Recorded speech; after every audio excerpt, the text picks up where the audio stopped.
nerderotic.com. So what's next for Doctor Who? Silence. Silence. Nothing. There's nothing they can do. Absolutely nothing. I will go over my suggestion later, but they're not going to do it. I saw Chat Noir. She's trying to be very nice about this, and I appreciate that. That's not going to fix it either. No, it's because of the arrogance of twats like this. Here we go.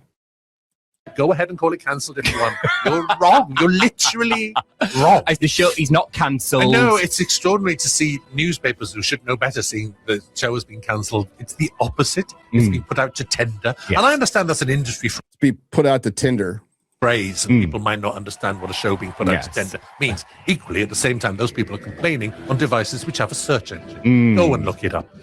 Being put out to tender means... It's this attitude that really won him over so many fans. And this will happen to every BBC show. It's happened to Casualty. It's happened to The Weather. The Weather was put out to tender. Do you know The Weather now is not made by the Met Office? I thought it had gone back. Oh, has it gone back? Oh, we're going really into the nitty-gritty of the BBC now. Well, what it means is the programme is pitched to be made by an independent company. Yes. As opposed to the BBC. Independent companies include BBC Studios, by the way, which is separate to BBC Public Service. So they're in the running, I imagine. I don't know. I'm not part of this process, because it's a very legal process. But it's happened to Casualty. Casualty has been sitting there for years as a BBC show. It was put out to tender last year. Now that's going to be made independently by BBC Studios. So the same thing is happening here with Doctor Who. And I think, I'm not in charge of this process, that means many years ahead, no one's going to put out to tender, no one's going to apply for a tender for 1 year. It's not worth it. Yeah, you've got to lock in. You've got to lock in just to make it financially worthwhile. So hey guys, it's not canceled. They just fired everybody and stopped making it. All right, just to be clear, not canceled. They just fired everybody and stopped making it, and now they're trying to sell it to other people so they can make it, because the BBC by themselves can't make it. But totally not canceled. There's no desire in the fandom or from the general audience to actually watch the show, which would probably give it its value for a company while it's in tender to buy it and make it for multiple seasons, RTD, but it's not canceled. It's coming off the worst ratings in the history of the show, and people look at that brand, just like Star Wars, as a fucking joke. I'm sure, you know what? The only companies dumb enough to take it are Amazon or Netflix, and I don't think they're touching it. Dumb enough to take it and have the money to make it. Now, I know there was a rumor with AMC. They don't have a lot of money. I don't think they're going to commit. So we'll see. Poor old Stephen Moffat's out there saying it isn't canceled. These guys are trying to preserve their legacy, right? It's totally not canceled. Dude, RTD, you were at Disney. They gave you more money than the show had ever had, and you wanted to use it to make a statement, and you were just throwing dirt on its grave. You know, my channel got its first, bump, we'll say, from talking about Doctor Who. I've been talking about Doctor Who for a long time on this channel, on all my channels. Going on 10 years, little over. Technically, my very first recording was a review of Time of the Doctor. I don't think that recording exists anymore, but that was the very first recording that kind of like led into other things. Now, with Doctor Who's future, the only future it could possibly have is to sit for a while, and then what do? Do you pick up where you left off? Do you retcon or do you reboot? The only choice is retcon. Rebooting, you will get the same thing. You will get the exact same thing that you got from Russell T Davies. Rebooting is not the way to go. I think Chat Noir put up a tweet today saying that, you know, out of respect to all fandom, the Jodie fans and the Shooty fans, all 10 of them, that you put their eras in like a pocket universe where it still kind of exists. I'm not totally against that, but the problem is the fans of which exists, the fans of Jodie and Shooty would not be okay with that. And more importantly, the BBC would not be okay with that because they think they did right with that. That's been their problem. And that's being very, Chat Noir's nice. She's being very generous. I say, fuck them. They had their chance and they turned on the show. And listen, those fans would come back to a Doctor Who that cut out all that shit. They would. The vast majority of them would. If you retconned everything to Capaldi, you would get a bunch of fans back. You would never get everybody back. And it would never have the general audience success that it had around the 50th anniversary when it was really going gangbusters here in America. Just to paint a picture, in America, we have these drugstores called Walgreens, and they're on every fucking corner. They are everywhere. And within these Walgreens, there's little teeny toy sections. In those little teeny toy sections in Walgreens, you could get Doctor Who action figures. There was a Doctor Who section in every Barnes & Noble. Toys R Us started stocking, when it was around, Doctor Who action figures. That's something you never fucking saw here, ever. Remember the little, when right before they stopped making them completely, they went from 5 inches to, ladies, to 3.75 inches, which is really disappointing. All of that's disappointing to the ladies. But yeah, they did those smaller action figures and the smaller TARDISes for a while. Yeah, that's gone. It dominated con for a couple of years. Doctor Who was the dominant force at Comic-Con. And Doctor Who had done something remarkable. They captured a couple of generations. So what happened here is, whether this was planned or not, there was always BBC America, and there was always a way to watch Doctor Who on PBS. But then they put it on Netflix, and I believe this was 2008 or 9 when they started streaming regularly. Can't remember the exact date. But they put all of modern Doctor Who on Netflix, and that everybody started watching it. It was a great move. And it hit its peak at the 50th. It was insanely popular here. And it'll never be that again.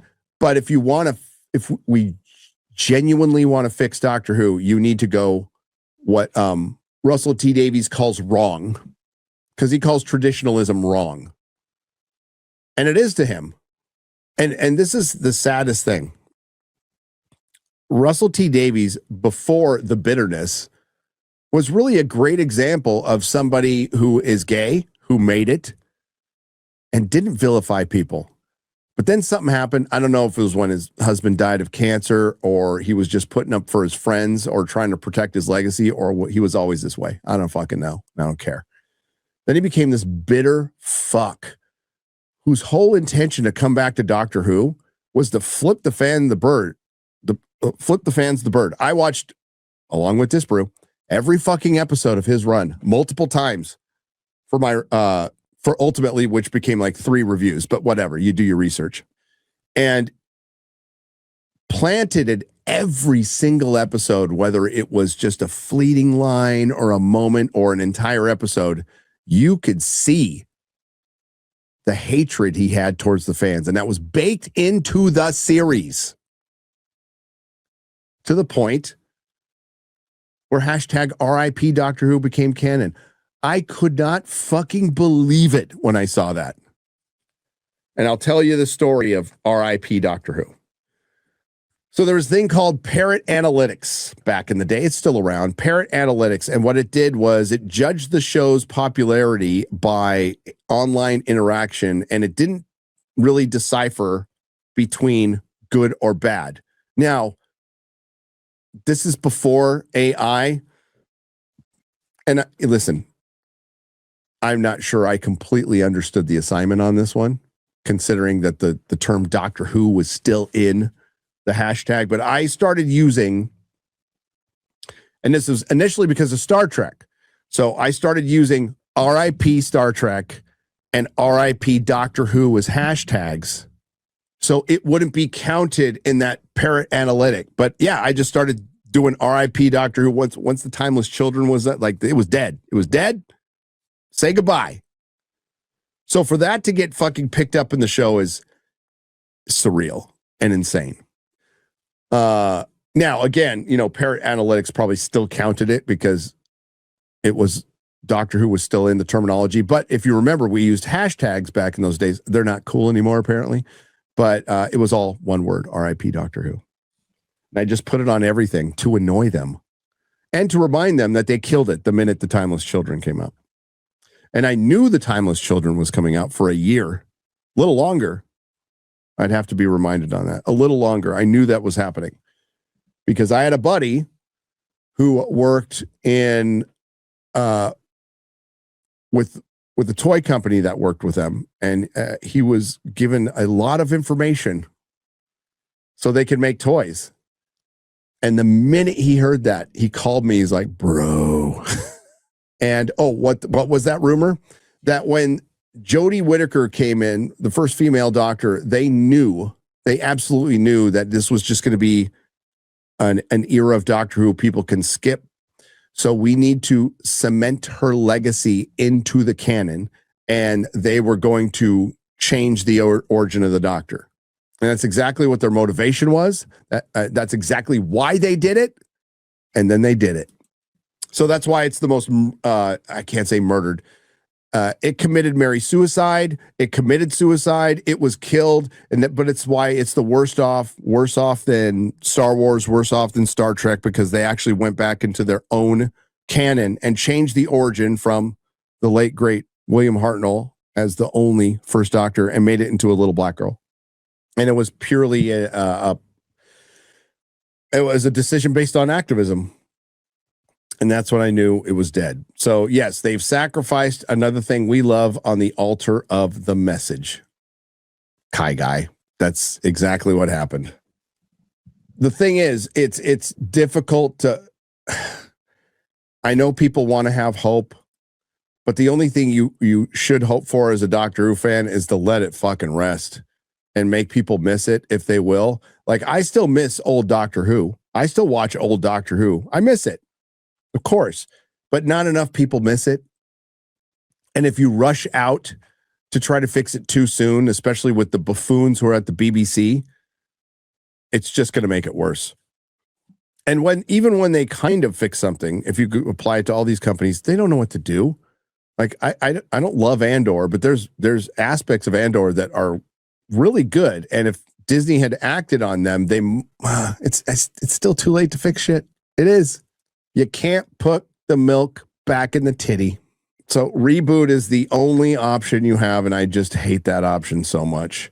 And the thing is, we're seeing this with Masters of the Universe. These are Gen X franchises. Yes, some millennials like them too, blah, blah, blah, blah, blah, and they were able to stay longer, but essentially they're really fucking old, and they've had their time.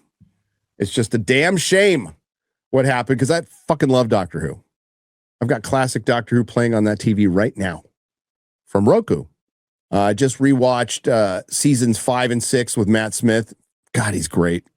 And it's sad. It's really sad what happened to our show because a bitter gay man had a grudge. There's no use crying over it. You're right, Snex. There is no use. At this point, it's like, fuck them. You know, when fans are, in their terminology, being toxic, no, they're caring. That means they still care. When you have Jeremy from Geeks and Gamers making fucking 10 Last Jedi videos every day, that means he still cares. It's when they stop. That's when you got the real problem. It's when they stop. And you find out the Tharis of the world, or the Mr. Tardises of the world, aren't the kind of fans that are going to keep you going. The kind of fans that are going to keep you going are, well, the normies make everything go around. But they were fans like that are in this chat. Oh, and they're going to love that they got mentioned. Look, Mr. Retardus. I mean, you can go watch the content for yourself and judge for yourself. You certainly can. But the problem is not the fans. The problem is Russell T. Davies, Jane Tranter. God, I wish I had that video. Hang on. Christopher Eccleston is, I think, bipolar. So that's why we get like some really fucking great takes from him and some complete shit takes. But this is a good one, baby. This is a good one. Sack Russell T. Davies. Sack Jane Tranter. Sack Phil Collinson. Sack Julie Gardner. Sack Russell T. Davies. And he follows that up by saying, I'll come back. You know what, bro? I'd take you back. I'd take you back. Fuck yeah. I will say Eccleston's 1 year performance is the best single performance of a doctor and consistent. Like the PTSD doctor is really fucking good. It's really good.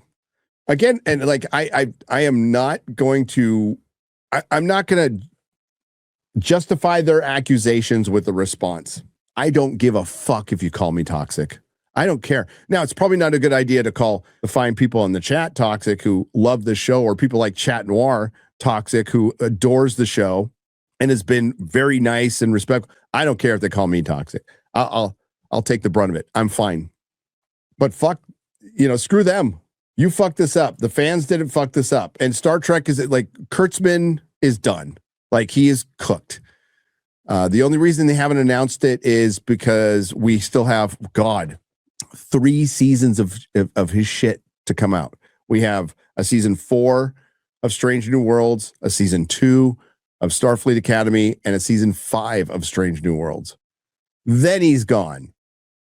And Star Trek is fucking done. They're old and there's nowhere to go. There's nowhere to fucking go. Now, people will go, well, with Star Wars, you can do KOTOR, or with Star Trek, you can go in the future. The thing is, though, you're bringing in all new characters. There might be some familiar iconography, but that's a big risk because these things are really expensive to make. And the same goes for Doctor Who. These are a big risk.